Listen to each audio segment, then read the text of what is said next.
아멘. 열왕기하 14장입니다. 우리 수요일 날은 순서로 열왕기하 14장 1절에서 14절까지 우리 같이 교독으로 읽겠습니다. 구약 585쪽에 있습니다. 열왕기하 14장 1절에서 14절까지만 교독으로 읽도록 하겠습니다. 구약 585쪽에 있습니다. 585쪽 1절 제가 읽을게요. 이스라엘의 왕 여호아스의 아들 요아스 제2년에 유다의 왕 요아스의 아들 아마시아가 왕이 되니 그가 왕이 된 때에 나이 25세라 예루살렘에서 29년간 다스리니라. 그의 어머니의 이름은 여호아단이요 예루살렘 사람이더라.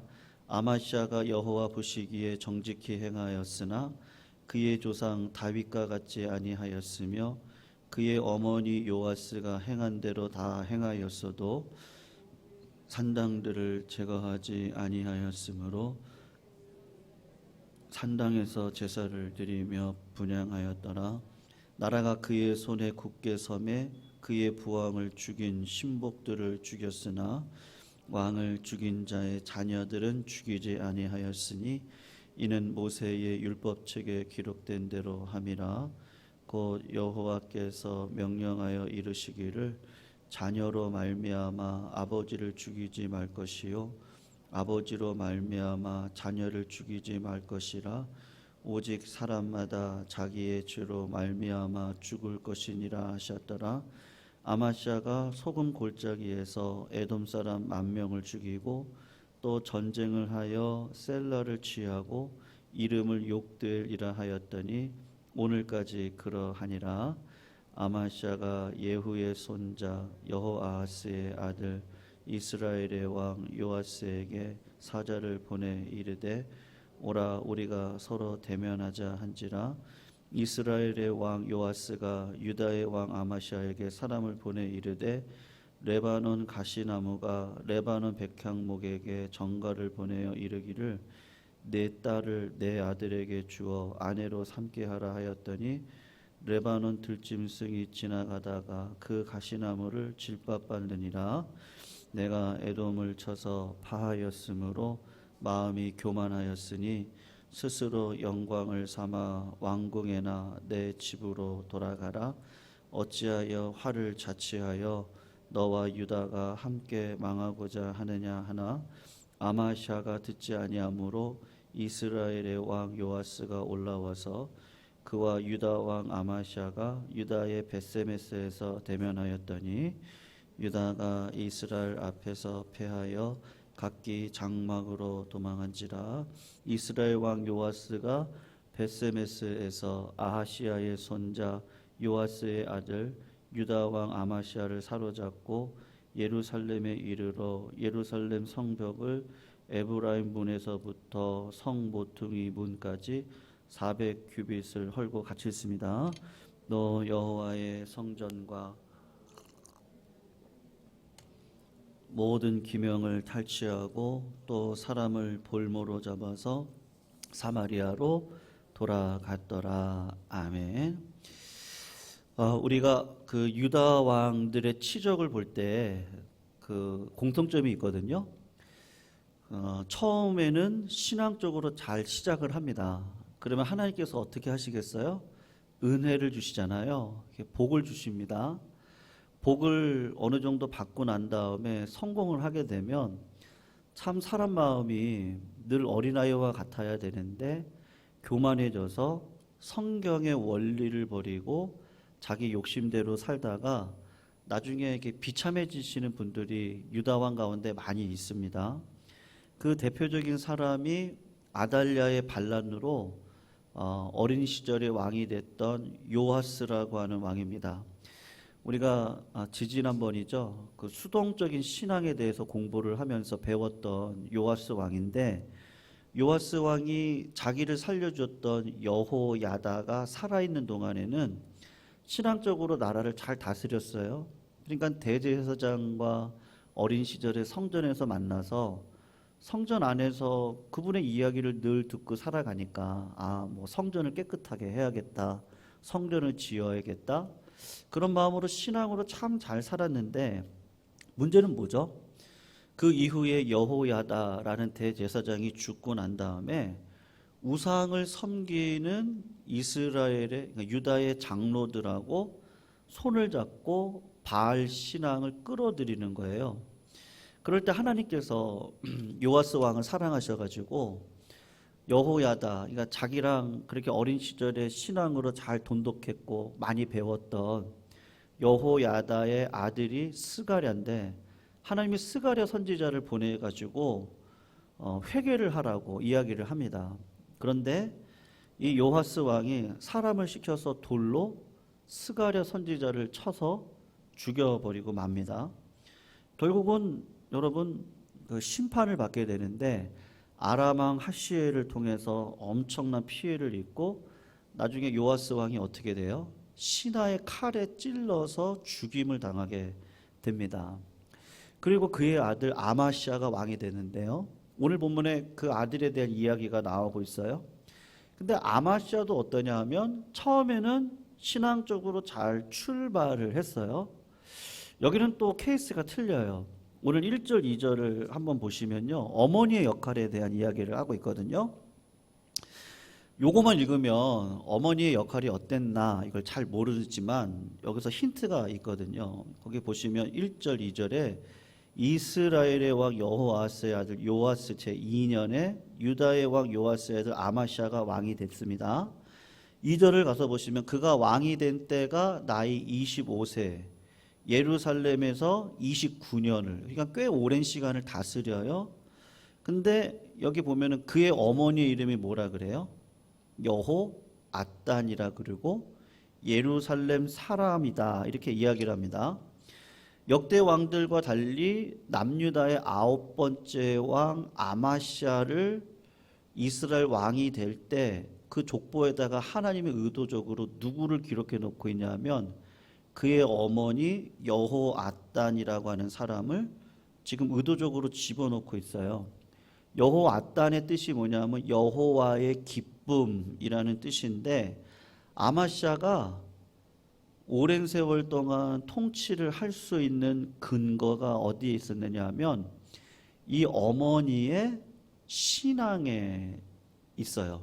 그러니까 어머니가 자식을 믿음으로 키워가는 일에 있어서 지혜를 갖고 살아갔다는 거예요. 여러분 솔로몬의 지혜서라고 할 수 있는 잠언 마지막 장에 가서 보면 어떤 여인이 나오죠? 현숙한 여인에 대한 이야기가 나오거든요. 그 현숙한 여인에 대해서 제가 청년부 시절에 그 잠언의 그 마지막 31장을 가지고 설교를 했더니 여자 청년들이 저한테 와가지고 그러는 거예요. 아니 여기 31장에 나와 있는 여자 같은 사람이 어디 있냐고. 목사님 왜 우리들한테 이렇게 부담감을 주시냐고. 막 그러더라고요. 근데 여러분 남자보다 누가 더 똑똑해야 돼요? 네? 여자가 더 똑똑해야 돼요. 결국은 남자는 누구 손에 있어요? 여자 손에 있거든요. 저 예전에 몰랐는데 조금 살아보니까 알겠어요. 눈치도 보고 애들도 있고 뭐 여러 가지가 있죠. 결국 남자는 자녀들도 마찬가지고요. 여자가 어떻게 하느냐에 따라서 틀려집니다. 그러니까 유대인들의 삶을 보시면 아는데요. 남편이 유대인이고 여자가 이방인으로 결혼을 합니다. 그러면 그 여자를 유대인으로 쳐주지 않아요. 이방 여인으로 그냥 이렇게 항구해 버립니다. 근데 거꾸로가 될 경우가 있거든요. 남자는 이방인인데 여자가 유대인이에요. 그러면 이 가정을 유대인들은 어떻게 보냐면 유대인의 가정으로 봅니다. 왜 그러냐면 그 어머니가 그리고 아내가 유대인이기 때문에 그런 거예요. 그러니까 이스라엘 가정을 가면요. 의자가 하나가 있거든요. 그 의자에는 엄마도 못 앉고 자녀들도 못 앉아요. 그러니까는 아버지의 권위를 확실하게 세워줍니다. 그런데 사실상 실제적으로 삶을 살아갈 때 보면 그 지혜의 권위를 누구한테 주느냐면 엄마한테, 어머니한테 주거든요. 왜 그렇죠? 남자의 권위도 누가 세워주는 거예요? 엄마가 세워주는 거예요. 엄마가 남편을 무시하면 자식들도 어떡하죠? 무시해요. 근데 아내가 남편을 세워주면 자식들도 남편을 세워줘요. 잘해서 그렇다는 얘기가 아니고 질서를, 지혜를 가지고 지켜주는 거예요. 그게 쉽습니까? 쉽지 않아요. 우리 이호애 권사님, 예, 제가 이렇게 신방 가서 얘기 들어보면 자식들 앞에서 한 번도 싸운 적 없대요. 맞죠? 예, 아무리 열불이 나더라도 예, 이불 밑에 가서 너 죽어, 너 그렇게 하면 죽어, 뭐 이렇게 말을 한다고 한들 할지라도 애들 앞에서는 안 싸웠다는 거예요. 근데 그게 절대 쉽지 않거든요. 그런 영향들이 다 있을 거란 말이죠. 영향들이 다 있을 거예요. 그래서 그 교육학자들은 얘기를 해요. 아이가 10세가 될 때는요, 그러니까 10살이 될 때 인격이 다 성장이 된대요. 그때 인격이, 그 아이의 인격이 딱 완성이 어느 정도 되어지는데 10살 때까지 아이들이 누구랑 같이 있겠어요? 엄마랑 같이 있거든요. 저도 짧은 경험으로 엄마도 바쁘고 아빠도 바쁜 경우들이 있거든요. 그러면 어떤 일이 일어나냐? 할머니 손에 클 때도 있고, 뭐 이제 할아버지 손에 클 때도 있잖아요. 보통 그렇게 됩니다. 그러면 그 어린 시절에, 그러니까 너무 어릴 적부터 할머니 손에 컸던, 그리고 만약에 부모의 손에 이게 크지 못하는 경우에 보면 어떤 경우들이 있어요? 이게 사춘기가 또 빨리 오더란 말이죠. 이렇게 와서 이렇게 엄마의 사랑을 흠뻑 받아야 되는데 그렇지 않은 경우들이 있더라고요. 이게 뭐 정답은 아닌데 이렇게 보니까 조금 그렇더라.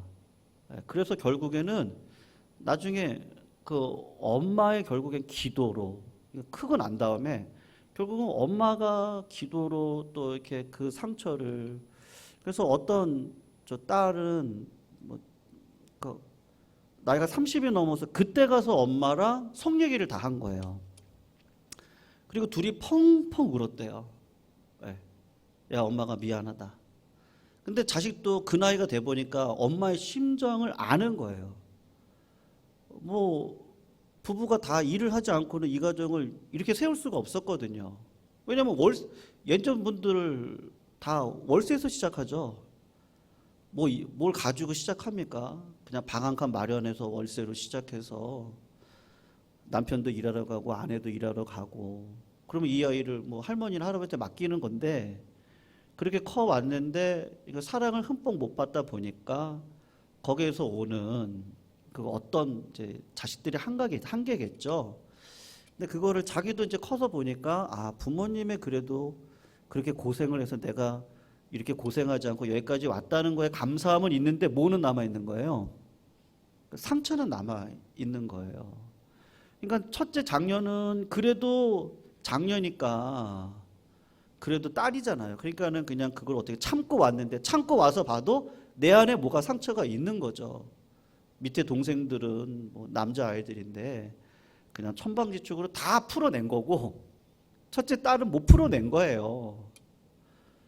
그러니까 펑펑 울면서 야, 엄마가 그때는 이래서 그랬고, 뭐 엄마는 예전에는 원망했는데 이제는 그렇지 않아. 그러니까 결국에는 어머니의 그 사랑의 품결 안에 자식들이 이렇게 회복이 되어지는 거죠.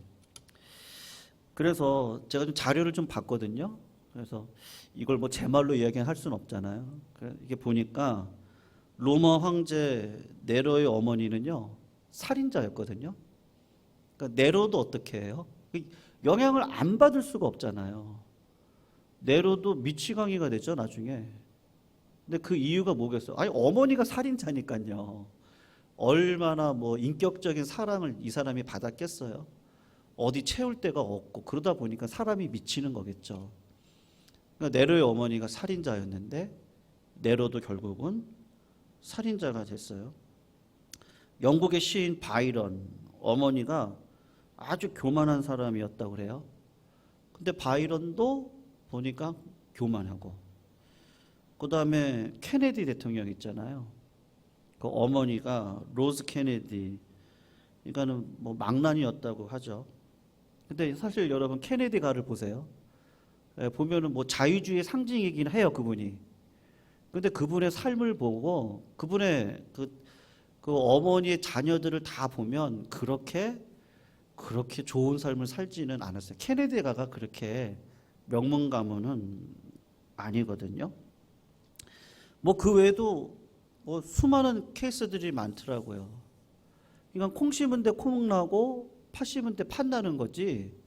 아니, 사랑을 심질 않았는데 어떻게 사랑의 열매가 맺어질 수 있겠어요? 그러니까 오늘 본문의 2절에 그 여호앗단이라는 엄마의 이름을, 다른 왕 때는 이 앞까지 보면 엄마 이름을 안 적어놨어요. 근데 왜 적어 놓았겠어요? 그 엄마의 그 어떤 신앙의 가르침을 통해서 아마시아가 그래도 신앙으로 살아왔다는 것이죠. 그런데 여러분, 사람이 완벽하진 않잖아요. 3, 4절을 한번 보시면 한 가지 흠은 있었습니다. 아마시아가 여호와 보시기에 정직히 행하였으나 그의 조상 다윗과는 같이 아니하였으며 그의 어머니 요아스가 행한 대로 다 행하였어도 오직 산당들은 제거하지 아니하였다. 그래서 백성들이 여전히 산당에서 예배를 드린다 하거든요. 여러분, 이스라엘 백성들이 가나안 땅으로 들어오고 난 다음에 솔로몬을 통해 성전을 짓기 전까지 산당, 그러니까 산의 꼭대기에다가 예배당을 짓고 거기서 예배를 드렸는데, 어느 순간 이 산당이 이 자기네들이 살고 있는 골짜기로 내려와요. 그래서 지금의 기도원과 같은 형식으로 산당이 여기저기 생긴 거예요. 근데 그 산당에서 하나님 앞에 예배를 드리면 좋겠는데 백성들이 누구를 향해 예배를 드리겠어요? 바알신을 향해서 예배를 드리고 하는 일들이 벌어지는 거예요. 그러니까 그런 일들이 일어나는데 이걸 아는데 아마시아가 이걸 회파하지 못해요. 뭐 여러 가지 이유들이 있겠죠. 나중에 히스기야 왕 때 산당이 다 회파가 되어지거든요. 그러니까 아마시아가 엄마의 가르침 가운데 신앙으로 산다고 하지만 이런 부족함들이 여기에 있는 거예요. 그런데 그래도 아마시아 왕은 말씀대로 살려고 노력했단 말이에요. 그래서 한번 보시면 5절 6절 한번 우리 같이 한번 읽어봐요. 5절 6절 어떻게 믿음의 결단을 했나 한번 보세요. 읽습니다. 시작. 나라가 그의 손에 굳게 섬에 그의 부왕을 죽인 신복들을 죽였으나 왕을 죽인 자의 자녀들은 죽이지 아니하였으니 이는 모세의 율법책에 기록된 대로 함이라. 곧 여호와께서 명령하여 이르시기를 자녀로 말미암아 아버지를 죽이지 말 것이요 아버지로 말미암아 자녀를 죽이지 말 것이라. 오직 사람마다 자기의 죄로 말미암아 죽을 것이라 하셨느니라. 아멘. 여러분, 아마시아가 자기 아버지 요아스가 신하들의 칼에 의해서 죽임을 당했잖아요. 그리고 아마시아가 왕이 됐습니다. 그런데 25살에 왕이 됐는데 아직은 힘이 없어요. 그러니까 때를 기다리겠죠. 그 전도서를 보면 범사의 기한이 있어요. 천하만사가 다 때가 있고, 그래서 뭘 얘기해요? 날 때가 있고 죽을 때가 있고 심을 때가 있고 거둘 때가 있고 치료할 때가 있고 세울 때가 있고 또 병들 때가 있고, 이 때가 있단 말이에요. 그러니까 아마시아 왕이 어머니의 어떤 지혜를 받았겠죠. 야, 지금은 섣불리 움직일 때가 아니다. 그러니까 때를 기다려라. 그러니까 때를 기다렸단 말이에요. 그리고서 때를 기다리고 난 다음에 자기에게 정권이 안정이 되니까 어떻게 하겠어요? 이제는 아버지를 죽인 신하들을 원수를 갚아야 되지 않겠습니까? 그러니까 심판을 해야 되는 거죠. 여러분, 우리나라 조선 시절에도 왕권이 바뀌면 어떻게 돼요? 삼족을 멸합니다. 여러분 삼족이라 그러면은 여러분 친척까지니까 다 죽이는 거예요, 다요. 애들이고 뭐고요, 싹 다 죽여요. 양도 죽이고 노비도 죽이고 소도 죽이고 삼족이니까 얼마나 많이 죽여야겠어요.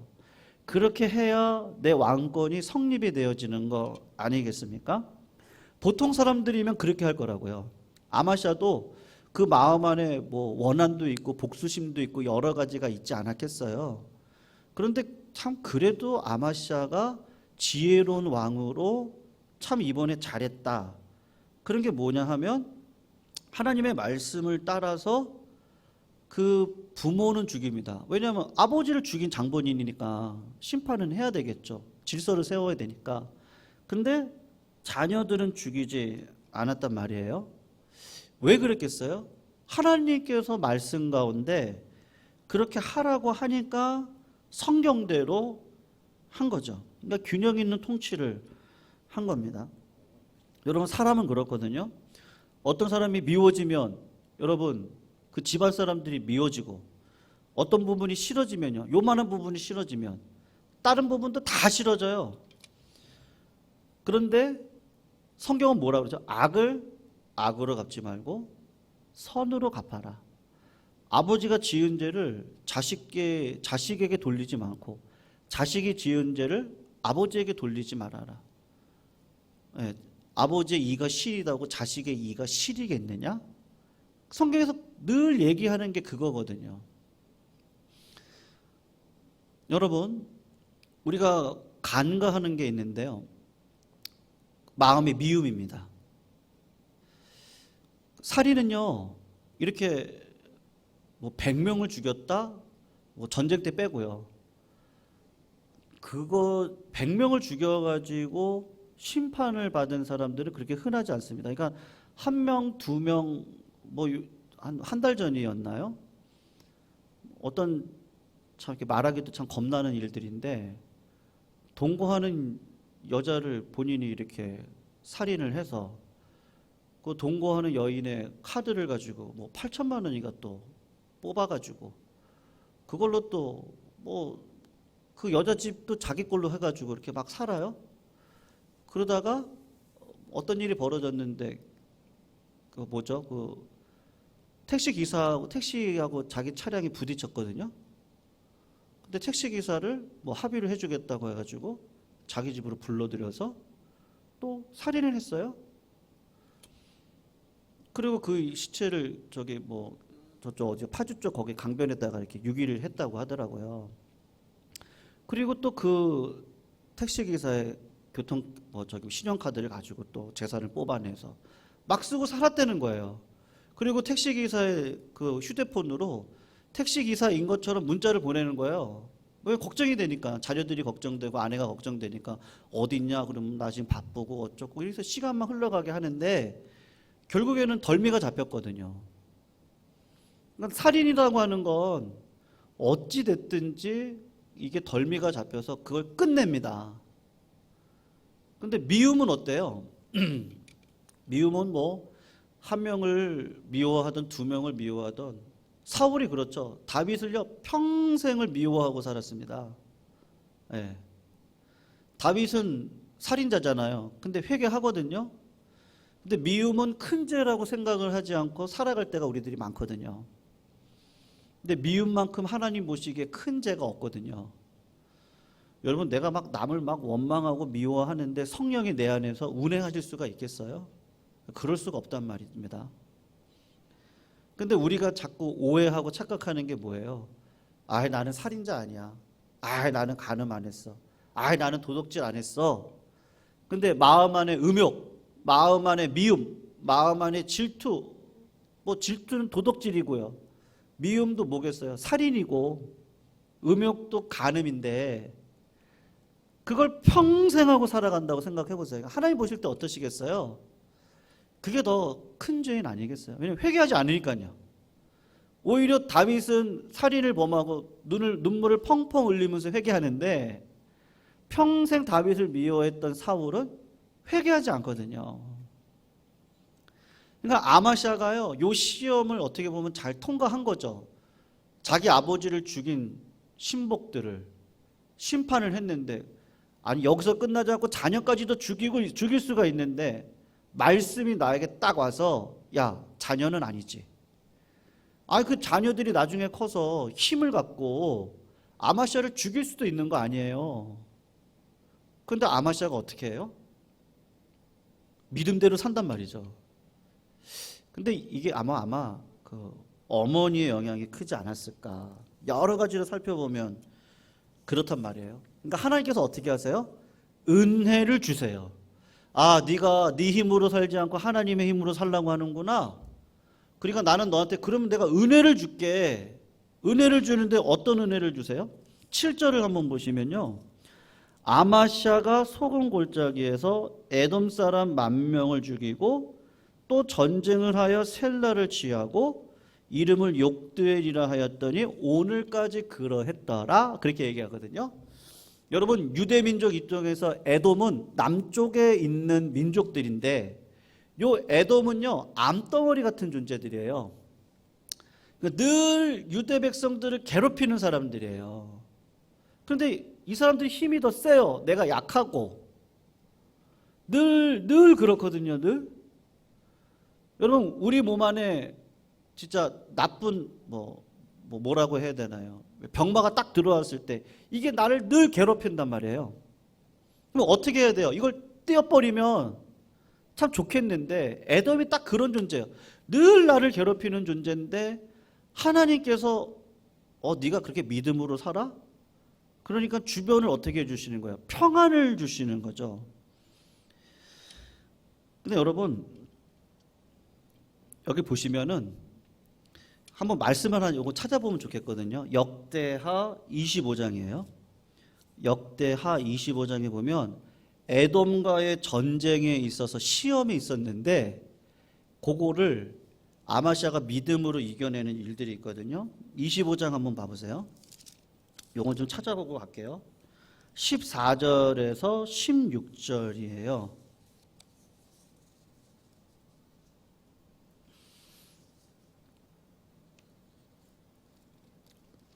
죄송합니다. 14절에서 16절이 아니고요.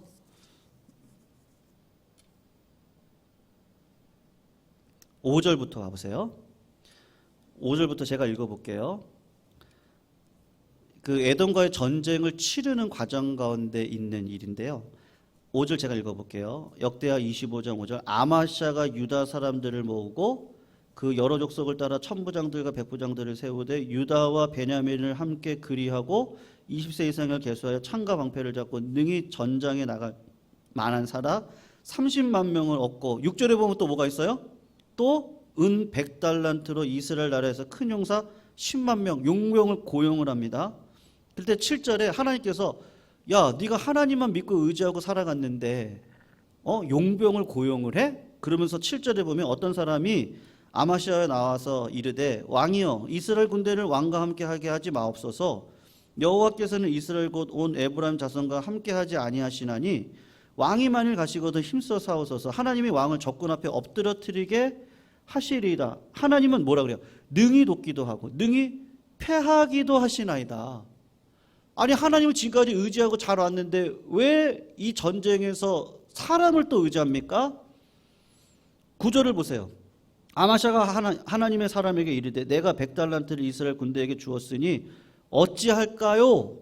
물어보는 거죠. 들이 하나님의 사람이 말하되 여호와께서 능히 이보다 많은 것을 왕에게 주실 수 있나이다 하니라. 10절에 아마시아가 이에 에브라임에서 자기에게 온 군대를 나누어 그들의 고향으로 돌아가게 하였더니 그 무리가 유다 사람들에게 심히 노하여 분연히 고향으로 돌아갔더라. 어떻게 해요?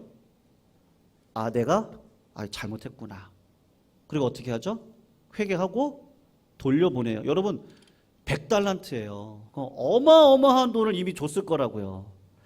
그거를 그냥 다 손해보고 하나님 말씀 따라서 용병을 다 돌려보내는 거예요. 그랬더니 어떻게 하시죠? 하나님께서요. 12절 11절 보세요. 아마시아가 담력을 내어 그의 백성들을 거느리고 소금 골짜기에 이르러 세일 자손 10,000명을 죽이고 유다 자손이 또 10,000명을 사로잡아 가지고 바위 꼭대기에 올라가서 거기서 밀쳐 내려뜨려서 그들의 온몸을 부서지게 하였다. 그러니까 하나님이요, 은혜를 주시는 거예요. 여러분, 믿음으로 살아가는 자에게 시간은 우리 겁니다. 내 거예요. 믿음으로 살아가는 자에게는요, 하나님이 결국은 어떻게 되게 하시죠? 잘 되게 하세요.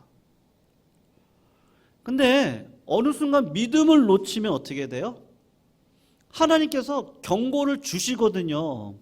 스가랴를 보내기도 하고. 여러분, 아합 가문은 대단한 가문이었어요. 경제적으로, 정치적으로, 권력적으로 보면 대단한 가문이었어요. 근데 영적으로는 아니었단 말이에요. 그러니까 하나님이 누구를 보내요? 그 자식 세대들까지 다 합쳐가지고 엘리야도 보내고 엘리사도 보내서 자꾸 경고하시는 거예요. 근데 안 하면 어떻게 돼요? 은혜가 흘러갈 수 없어요. 결국은 심판할 수밖에 없거든요. 누구에게나 마찬가지거든요. 하나님의 은혜를 쫓고 살아가셔야 돼요. 근데 사람은 그래요. 참 신기하죠. 역대하 25장 14절에서 16절. 아마샤가 은혜로 승리했잖아요. 그러면 은혜로 살면 되는데 이 사람이 보는 거 약하고 물질에 약하고 칭찬에 약하거든요. 그래서 실수를 하나 범합니다. 한번 읽어봅시다. 14절부터 16절에 우리 같이 한번 읽어봐요. 시작. 아마샤가 에돔 사람들을 죽이고 돌아올 때에 세일 자손의 신들을 가져와서 자기의 신으로 세우고 그것들 앞에 경배하며 분향한지라. 그러므로 여호와께서 아마샤에게 진노하사 한 선지자를 그에게 보내시니 그가 이르되 저 백성들의 신들이 그들의 백성을 왕의 손에서 능히 구원하지 못하였거늘 왕은 어찌하여 그 신들에게 구하나이까 하며 선지자가 아직 그에게 말할 때에 왕이 그에게 이르되 우리가 너를 왕의 모사로 삼았느냐 그치라 어찌하여 맞으려 하느냐 하니 선지자가 그치며 이르되 뭐라 그래요? 왕이 이 일을 행하고 나의 경고를 듣지 아니하니 하나님이 왕을 멸하시기로 작정하신 줄 아노라. 여러분, 하나님은 끝까지 어떻게 하세요? 사랑하시죠. 말씀하세요. 근데 이 교만 때문에요. 결국은 그 교만으로 어떻게 하죠? 북이스라엘을 쳐버려요. 근데 북이스라엘 왕이 와서 어떻게 해요? 다 가져가요. 성전에 있는 은금을 다 가지고 갑니다. 그리고 아마샤 최후는 어떻게 돼요? 패망으로 끝나게 됩니다. 왜 그랬어요? 그러니까 신앙을 참 끝까지 가져가는 건요, 진짜 이거는 하나님의 은혜가 아니면 안 됩니다만 뭐가 있죠? 그 은혜를 끝까지 붙들어야 되는 것이죠. 여러분, 만약에 여러분의 계좌에 제가 지난번에 말씀드렸는데 100억이 들어왔어요. 100억이 들어오시면 기도하시겠어요? 아니면 당장 그 돈 가지고 내가 뭘 해야지 계획을 짜시겠어요? 저는 아마 기도 안 할 것 같아요.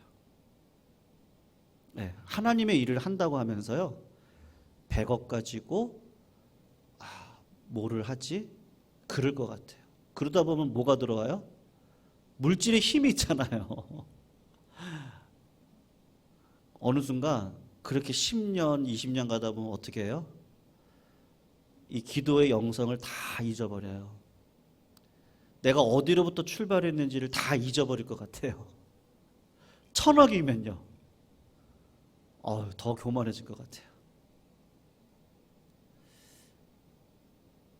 여러분, 에돔 땅을 정복하고 얼마나 많은 돈을 거기서 끌어왔겠어요. 예. 이라크가요, 이란하고 10년 전쟁했잖아요. 후세인 살아있을 때요. 왜 전쟁 벌였죠? 돈 때문이거든요. 근데 그게 안 먹혔어요. 왜냐하면 이란이 생각보다 잘 싸웠거든요. 10년 전쟁하고 후퇴했어요. 근데 사람의 욕심이 끝이 없는 거예요. 후세인이 내가 졌단 말이에요. 전쟁 비용이 얼마나 많아요? 수백조였을 거래요. 그 수백조가 재정이 파탄나니까 백성들이 분명히 어떻게 하겠어요? 나를 몰아내겠죠. 그래서 벌인 전쟁이 뭐죠?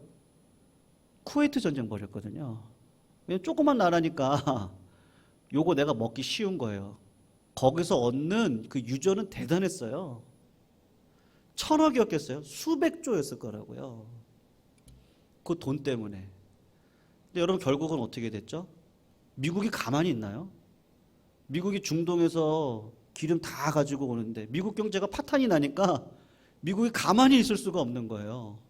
미국이 가서 전쟁 벌였잖아요. 결국 후세는 어떻게 됐어요? 땅굴에서 찾아가지고 법정에 세워서 결국은 죽였잖아요. 교수형 시켰거든요. 사람이 그래요. 1, 2억 뭐 이러다가 막 1000억, 몇 조 이러면 은혜성을 어느 순간 다 잊어버려요. 다 그렇더라고요. 다. 누구든지 그럴 것 같아요. 왜냐하면 아마시아가 왕이지만 결국엔 어디 넘어간 거예요?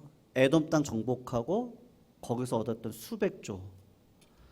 거기서 사람은 교만해지는 거죠.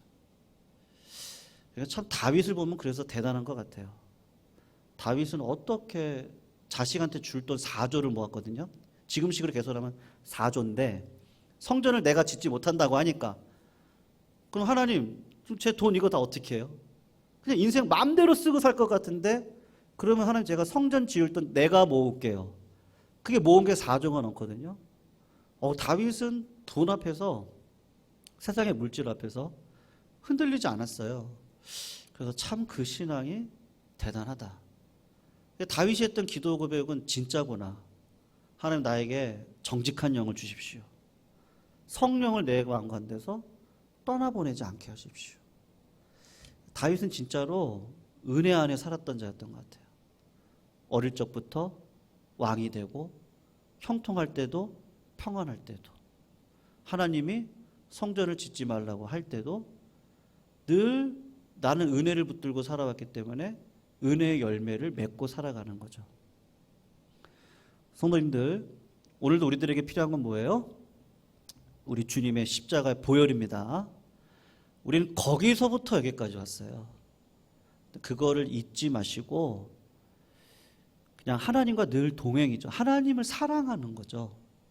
하나님보다 더 큰 게 어디 있겠어요. 그 하나님을 사랑하면 그 하나님이 나에게 지혜를 주시고 또 은혜 붙들고 살아가는 방식을 주실 거예요. 다윗은 그게 뭐였어요? 자식 때 성전을 짓겠다고 하는데 그럼 하나님 이건 내가 준비하겠습니다.